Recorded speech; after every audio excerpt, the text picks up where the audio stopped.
Dr. Stevens, will you first tell me when you first started working with Grossmont College and what has been your primary roles here? Well, when I first came here, I came in part-time in 1968. And then at that time, I was a manager for General Dynamics Corporation. And so I got a promotion and was sent to Connecticut.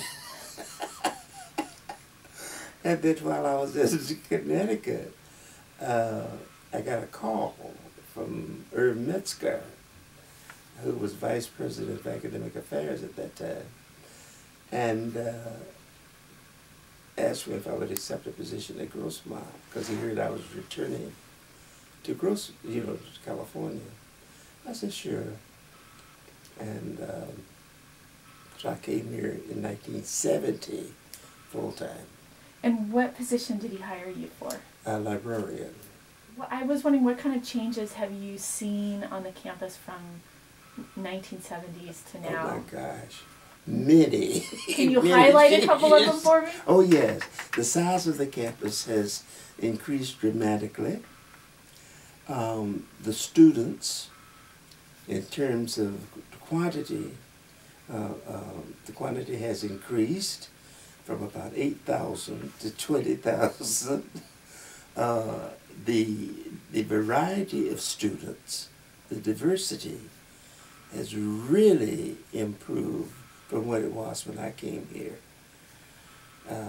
in terms of both faculty and students. When I came here, I was the only black faculty member on the campus, and, which is very interesting, but it was very nice and a wonderful place to work even then. So I was wondering that, so being the only African-American campus, did you find it very welcoming? Were in East County, was it ever any difficulty? Well, in most places where I have worked in my various careers, I've been the only one. So it didn't affect me as severely as it may have affected other people. I found, especially administration, to be extremely welcoming. And my wife even became president of the Women's Faculty Association, and we were very active in everything here on campus, from committees to activities. And the president and I even went to school together at UCLA on our doctorates. And so I had no unpleasant experiences. You know, the occasional thing will come up, but I could always handle them. I'm sure. I'm Yeah. sure. How is are libraries, or has the philosophy of the purpose of the library or how it serves students, has that changed over the past 40 years? The purpose hasn't changed, but the methodologies have changed. Would you tell me what you think the purpose is, and then tell me about Well, those changes? the purpose is to meet the curricula as well as the recreational needs of our students, with emphasis on the curricular needs. But we have moved from, say for instance, the use of the catalog, the card catalog defined materials, to using the computer. And I watched that grow exponentially here at the campus. That And, must be incredible to go from a card catalog system to it a is. computer. It is. Was it a lot of work, or did it just happen seamlessly? No, it was a lot of work, a lot. And I watched the computer that serves the campus grow from a full room to, PCs. And so... How did you get all the data that was in card catalogs into a computer system? Did someone have to just sit and type and... Well, some of it was done automatically through use of MARC records, and some had to be done manually. My problem is people call me a bookhead. I like books, and because I think you can find things serendipitously in a book in a way that I can't on the computer. So now my granddaughter, it'd be natural for her to use the computer for everything. For me, it's kind of unnatural. And the computer's rather cold. And books, you know, I can flip back and things like that. So I'm always surrounded with books. Yeah, I appreciate that. Yeah. What do you think lended to the increased diversity in students? Did that just happen naturally, or do you think Grossmont College sought that out? No, there was a concerted effort. I didn't know that. Yeah, and there was a concerted effort to get more ethnic groups and so forth on this campus. Irv Metzger was at the forefront of that. We had Bob Burnham, who was the superintendent at that time when I came here. We had various faculty members that worked, you know, in this, but they did it not in the sense where it would so overtly. It was done very smoothly, and they're still not as diverse as I think the campus would like to be. But it's growing. Grossmont had a reputation, and when I was in Connecticut, when the company found out I was coming here, they said, "You're going to the Harvard of the community colleges." I said, "Oh, great." And so, and then it had a reputation in San Diego as Little Mississippi. And so many blacks especially did not want to come here. And gradually they started coming here. When we left off talking, we were talking about changes in the library, and one of the things you said was that the mission of the library hasn't changed, but some of the methodologies have changed. Right. I wondered what you meant by that. What I meant by it is how we present information to the students and how we service the patron. For example, like without the card catalog, you no longer thumb through the catalog. You go on the computer and use either electronic databases to find journal articles, or they can Google various things and get information.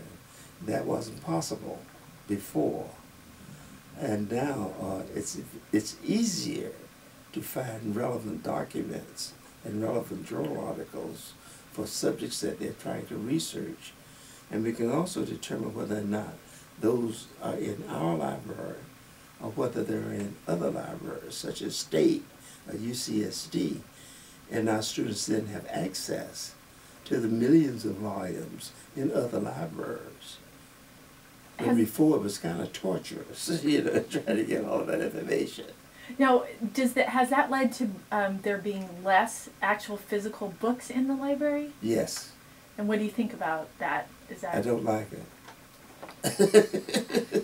To be very blunt, I don't like it.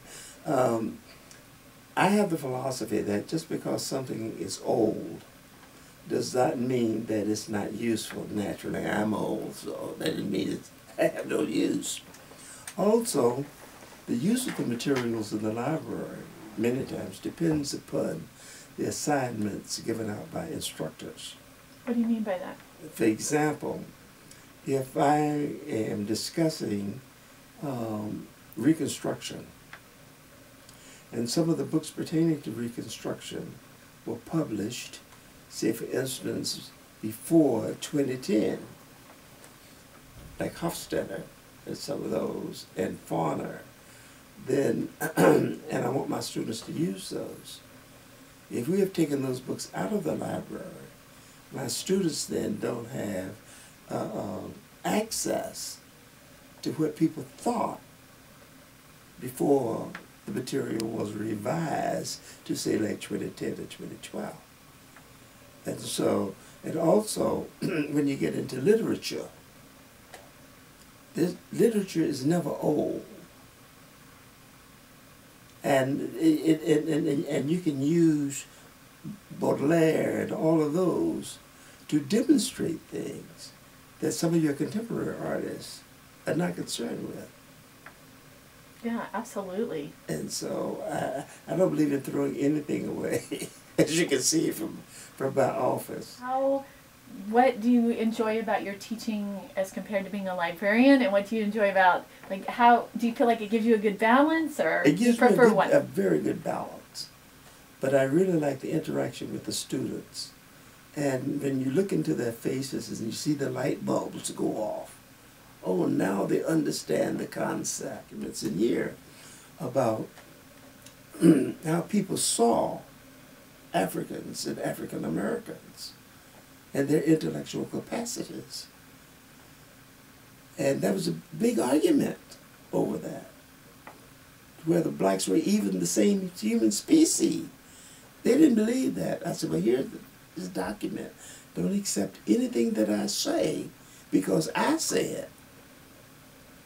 Go back and read Hume and Rousseau and all of the, but who are they? He said to me. And I said, well, that's part of your legacy. You don't have to agree with them, but at least you should know who they are. No, absolutely. Yeah. And so, and then the lights begin to come on. And then they come back 5, 10 years later. They said, well, when I was at UCSD, they brought this up, and I knew what they were talking about. That must be satisfying, huh? Oh, very. Like people say, that's where I get my biggest joy. Is dealing with those students and helping them to at least acquire a semblance of a skill so that they can be successful. I said, well, you don't make any money, and you don't go into teaching to make money. You go in it because you just like it. And I love teaching. Yeah, that's evident. Kristen, do you have any questions? I do. What are some things you remember back when you were a student that helped get you through? You know, you might have been facing age discrimination because you were just a little peewee in a sea of older students. You know, what are some I got that parting... more from my peers than I did from the instructors. And I had a habit of hanging out with the instructors more than I did with my peers. I experienced race discrimination, which I didn't like, and I was called uppity because certain things I would not do. Where'd you get the resilience? From my parents and from my high school instructors. And one person in particular, Carlos E. Hale, was the principal of my high school. He was a mathematician, but he was also a musician. And in the evenings, he would play Clair de Lune. And his backyard backed up to our backyard. And you could hear this in the evenings going all through the neighborhood. I didn't know he was mentoring me, but he was. And we would sit on his front porch and talk. He introduced me to many different kinds of books, music. We talked about everything under the sun because his porch had jalousies. You know what jalousies are? Okay. The shutters. Okay. The little spot so wide. And you could look out, but people could not look in. And we would sit on this porch and we would talk about everybody in the past. And when I graduated, he was just telling me some things to watch out for. Then I had other instructors like Mrs. Woodard in English. She was tough. Mrs. Brown was tough. I made a C in English, and I think that's one of the reasons I'm so critical today. I hated chemistry. My aunt taught chemistry and physics at a different high school. So you know, come from a family of a strong value of academics and hard strong work. My aunt, I can remember very clearly. The first commencement I can remember,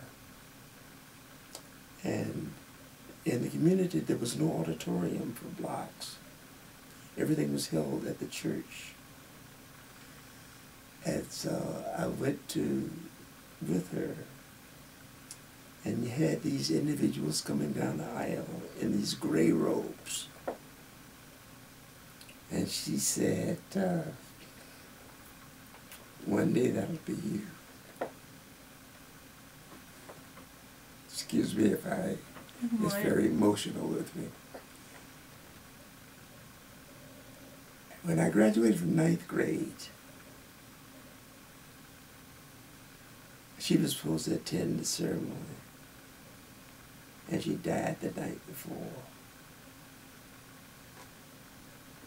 And that has always stuck.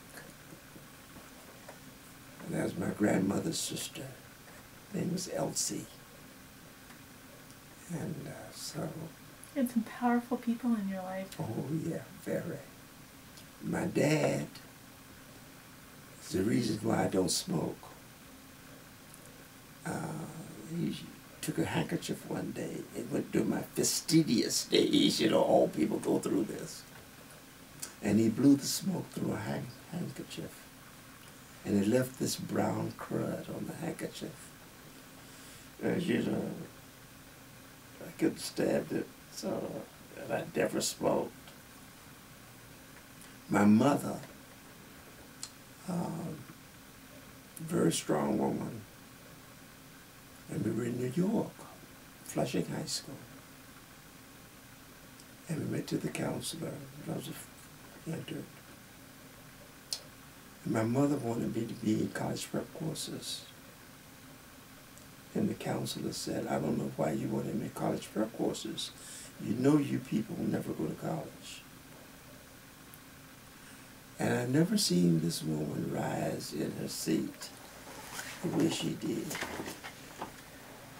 She says, I don't know about you people, but that one's going to college. And you were there? Yeah. Wow, what a powerful experience as a teenager. Just stuck with me. And you know, my mother, because they had no high school when she was growing up in the town. You know, highest you could go was 8th grade. And she was the oldest girl. Now to go to high school, you had to go to Lakeland, or to a private school, or to Tampa, which was 23 miles away. So most blacks didn't go to high school. They only went to 8th grade and stopped. And that's where my mother went, to 8th grade. But she had a strong desire that I would, transcend these hurdles and move forward. And my whole community was that way. They respected education. Excuse me for my ignorance, but how was your community, the adults, able to protect young people from the racism and injustice that circled them, and almost, it feels like a sense of protection. Do you know what I'm trying to get at? It was, but they were real with it. They told us what to expect. And they also told us what could get you killed. But they somehow taught you to hold on to dignity. Dignity. And I don't discuss religion, but the church was a big factor. That's where I learned to speak. That's before a crowd of people. That's where I learned to hold my own when other people were challenging me. This is where I learned to not be shy. In the church was the center. We call it the country club of the Negroes.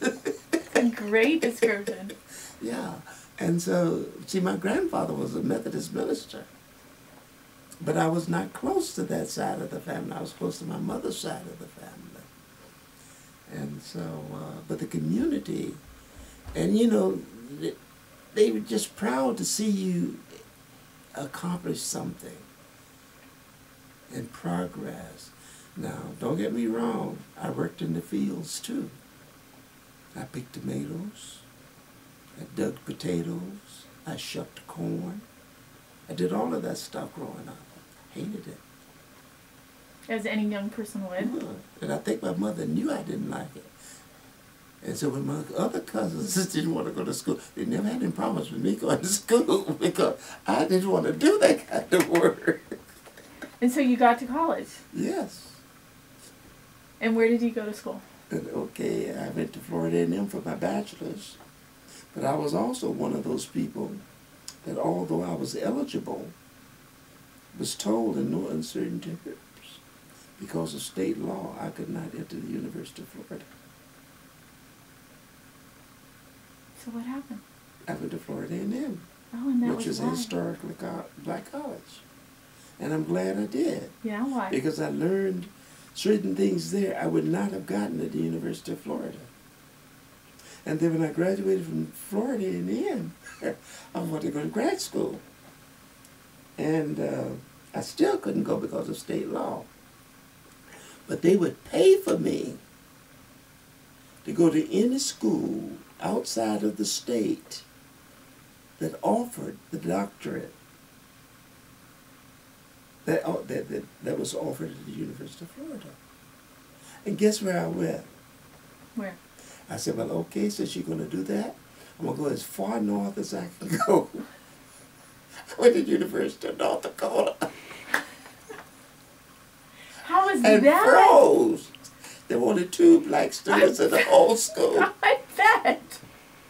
And I said, no, I can't deal with this. This is too cold. And that's, I had started, and that's when I stopped. I said, I don't need a doctorate. But that was a rationalization I found out since, that I was rationalizing not doing something.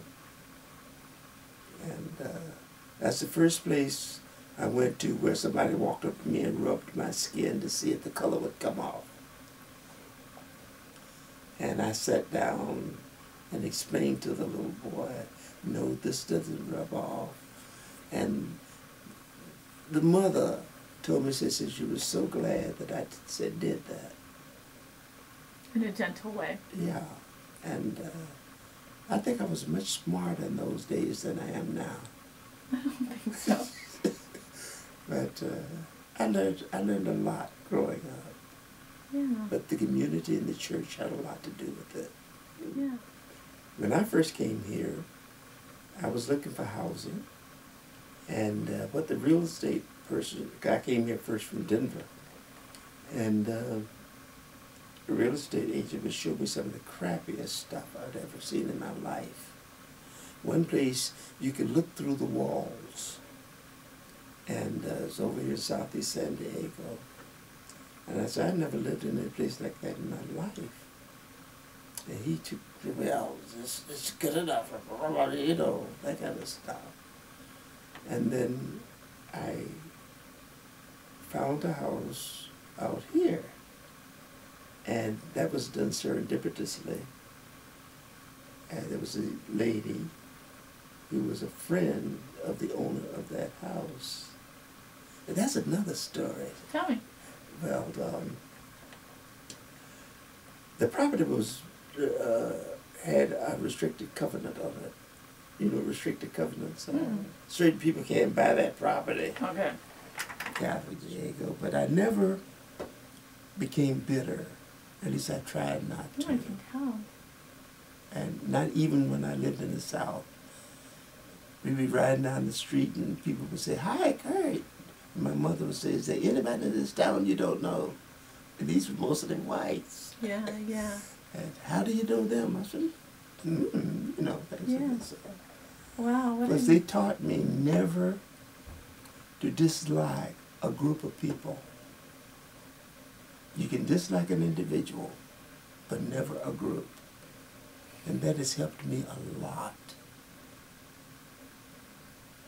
And so I feel comfortable wherever I am, because if I don't like you, I can leave you alone or talk to you, whatever. If you don't like me, that's okay too. And I feel that most of my life has been, all of my life really has been blessed. Oh, wow, Curtis. And that's the way I feel about it. Wow, Curtis. And so I try to teach the same thing to my children. How successful I am, I don't know. But I think very. But no, I just like it. And I do my own thing. But as the librarians will tell them, they say, well, just leave him alone. You step on his toes, so he's going to come back. Oh. I've never been one to just acquiesce. Yeah, that's good though. That's Yeah, sort of knowing I'll yourself. always be honest with you. That well, honesty is number one, huh? Wow, we really appreciate your time. This was fantastic. It's just, even besides the interview, it's been an honor to get to hear your stories and get to know you a little better. So thank you. Well, I hope I answered your question. I have one parting one. Your plaque outside on the door announces you as emperor. Now, the secretary did that. Okay. I didn't do that. And what does Although that I in call reference? myself the emperor. Okay, and where See does that come up from? there? Oh yeah. A student made that and gave it to me. And the librarians put a crown on it. Called it the emperor. It's an ugly statue. But I keep it to be humble.